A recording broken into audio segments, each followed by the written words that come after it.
This will be a day long remembered. Now I am the master. Welcome to another episode of Legends and Theories, and welcome to my video taking a look at how Andor Seasons 1 and 2 go and make an impact on Rogue One. So we've seen a bunch of these, but I do want to talk about it also because that just last season was absolutely amazing. Didn't have too much time to make videos about it during the last week, but this week is basically fully dedicated to Andor. And to start that off, we're going to take a look at how it goes and impacts the film that it is a prequel to, and it does have an impact on it. I think it makes some scenes hit a lot harder. I'll speak of those scenes in just a moment, because I just finished watching the movie, and it is honestly, is it the greatest, most profound impact ever? No, but it does go and give you such greater context to really everything in the movie. There are some lines that make so much more sense, and the context of certain scenes are just made so much more impactful. Going and looking at it, and to be clear, spoilers for Andor Season 2, everything up to the end for this. Going and looking at it, it is just absolutely heartbreaking to see what happens to Cassian after learning he has a son right at the end of Andor, knowing that he's not even going to know of his existence, let alone ever meet him.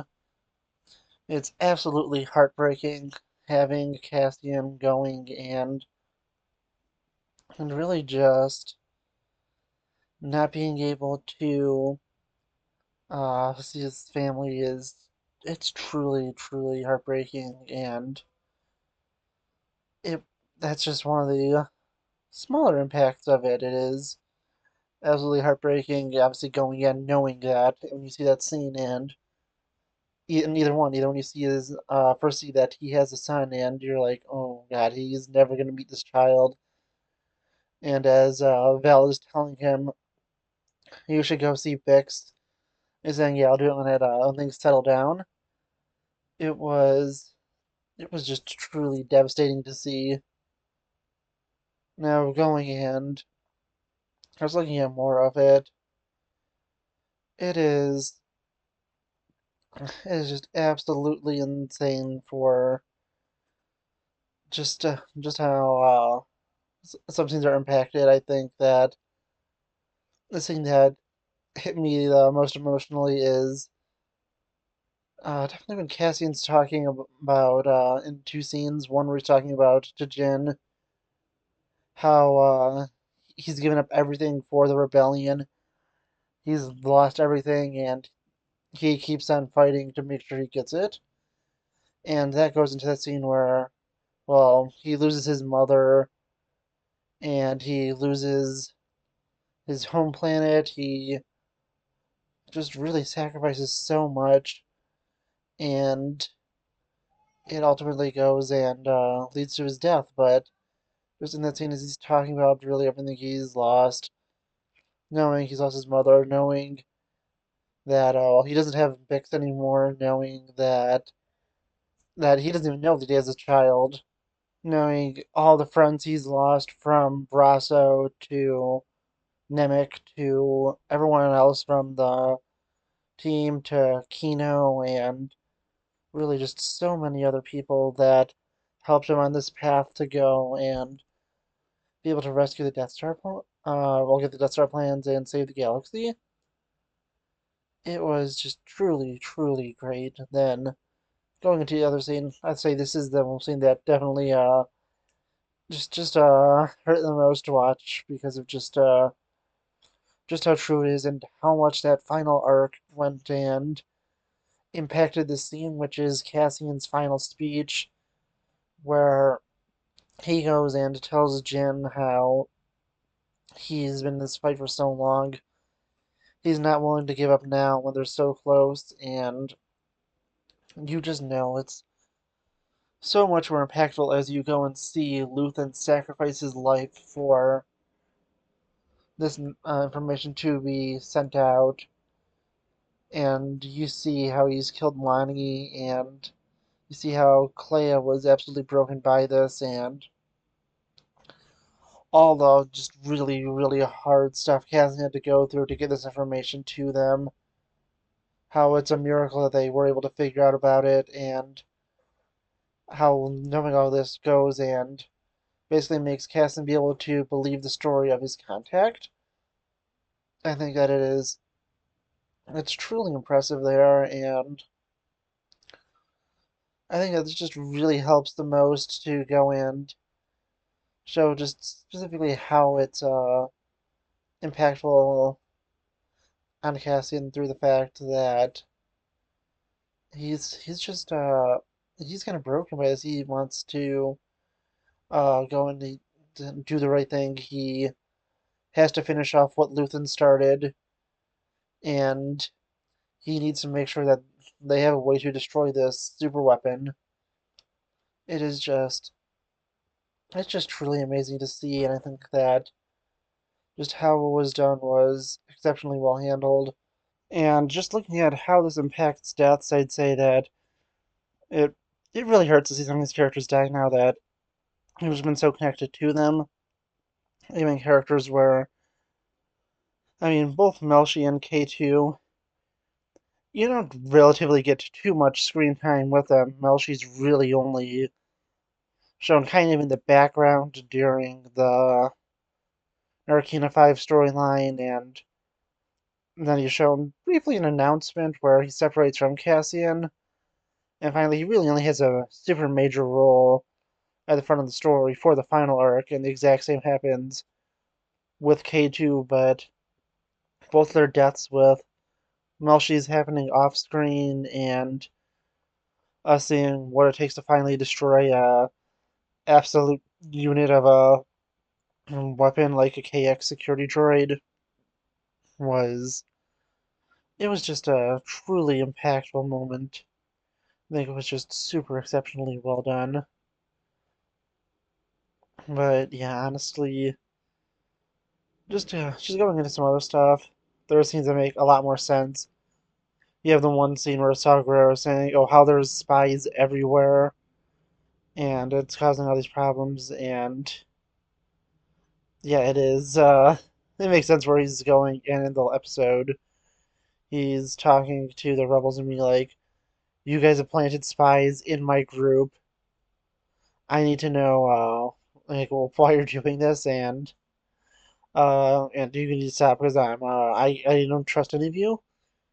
It was genuinely really funny to see as and you just go and see him and he's being all crazy and conspiratorial about the spies, and I think it did work a lot. And just continuing through, there's uh just little moments that pay off, but ultimately the moment that pays off the most is the opening where Cassian goes to the Rings of Kafrene and he's talking to his contact that's in the Partisans, and through it, he's basically like, "Oh, it's not, there's a super weapon. It was designed by someone named Urso, and Cassian's basically putting the pieces together. He's like, Urso, Galen Urso, and he's like, is that who you're talking about?" And even in the original movie, it doesn't make sense to how he knows the name,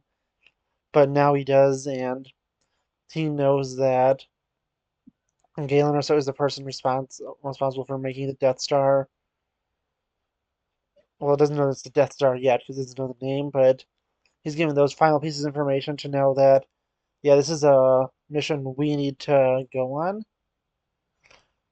And it was just really, really great and helped show just how much things had an impact going and seeing some other things like where Krennic was, and you literally see him coming up, presumably just from getting back from Coruscant, and him going and saying,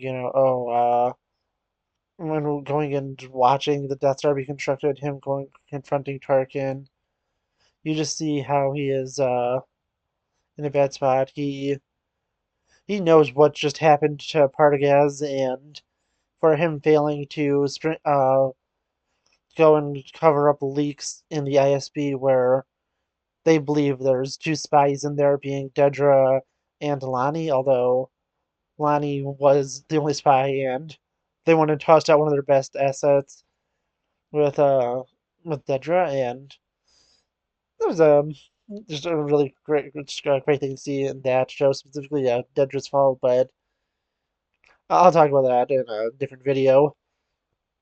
But just having Krennic here and just knowing what happens when you when you screw up and when you get on the Empire's bad side, it just really worked, and it was it was just it was just really great. And just to see him go and suffer this ultimate defeat where he knows he's being pushed out, and that's due to him failing to go and cover everything up. It makes just so much sense, and it is just really great. But yeah, honestly, it's just really impressive to see just how much this changes. It doesn't change it in a profound way, but it makes just these single small individual scenes just so much better and to have a true impact that really really didn't before. Yeah, when Cassian died before, it was a sad moment, but it wasn't heartbreaking like it is now because you know what he has. He has someone who loves him in Bix, and he has a child that he could be raising. Bix makes the sacrifice to keep Cassian on the path to freeing the galaxy, and it is just truly, truly a just beautiful sacrifice and a beautiful ending, even though it is just completely heartbreaking. And yeah, honestly, as I said, it was just incredible to watch this movie with the full context of Andor. You definitely do watch it in a different way, although it isn't like a completely different movie at that point. It's still the same movie, but it has just these great moments that have so much more impact, and it is just amazing to see. I think that they did such an incredible job with it, and just managed to tie things in really well. And while also having the scenes where it seems like, Mon Mothma has this one scene where she seems regretful. She's saying, "Oh, I'm sorry, Jin. If we don't have the council support, we just can't take a risk this big." And you can tell this impacts her, and just so much more where she believes in this cause and she believes in what Luthen gave up his life for, and it's just really great. The only disappointing thing is we couldn't see, people like Wilmond or Clea or Val go and say, we need to do this. This is what they Luthen gave his life up for. It'd be really great, and I kind of wish they filmed some extra scenes like that to make an extended cut of Rogue One while they were doing this. But yeah, it's just really crazy. Yeah, is the CGI a little weird done on both Tarkin and Leia? Yeah, it's weird. Is the best scene in the movie still Darth Vader going and massacring rebels in the hallway? Oh yeah, this definitely is like this movie is incredible, but just uh just that scene is what pushes it over the edge to being absolutely insane. But this goes and it just makes something so much better, and it actually makes the second best scene of the movie after Vader's massacre because that's just too incredible to not look at. It makes that just so much better, and that's the scene of Cassian's speech. I think that makes it truly incredible, and it definitely, with the context of the entire show, puts that on the level of some of the best ones, although I can't say it's better than either Mon Mothma's speech in the Senate or Luthen's speech about his sacrifices, because those two are both just expertly done and don't need the context of it, of something that didn't exist yet to be able to be incredible. But with this, it was just probably the second best scene of the movie where Cassian goes and gives this speech about how he's given everything for the rebellion and he needs to make everything he's done worth it by going and stealing these plans. And as I said, absolutely amazing. They did such a great job setting it up, and it really does change how you watch the movie, even though it doesn't change what the movie is specifically. It just gives you such a greater context to the sacrifices that were made. And the final thing that this does is it serves as a great, essentially, epilogue to Andor, since, yeah, it does have a series finale, but this really is the finale to it. It tells the end of Cassian's story. And yeah, it's just a little weird that, Jin takes over as the main character at this point. But still, Cassian had 2 seasons of a TV show, and unlike Jin, who really had one movie, he had 8 movies to go and tell his story. And if you really think of it, you have 8 movies and, well, 9 movies with this. You have a complete saga. You have the essentially the Ferrex movie, the Aldani heist movie. You have announcement, which bridges next 2 storylines together, or the previous and the next one.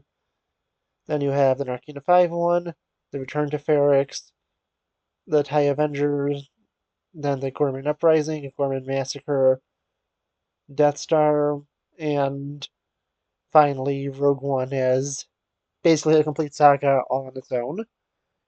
And it's just really fun to think of it that way, that you basically have your own mini saga, well, your own secondary saga set up just in the middle of the complete saga. And I was going to talk about episodes 1 to 6, because when you're watching this, you don't want to think about how this leads into the sequel trilogy, because that just ruins so much and makes basically everyone's sacrificing this completely pointless. So when watching this, I'm just gonna pretend kind of like usual, like I kind of forget that the sequel trilogy happened, because ultimately nothing matters, because everything they fight for just falls apart. But it's a different videos topic, so let me know what you think about this, and I'll see you on the next episode of Legends and Theories. Thank you for watching this episode of Legends and Theories.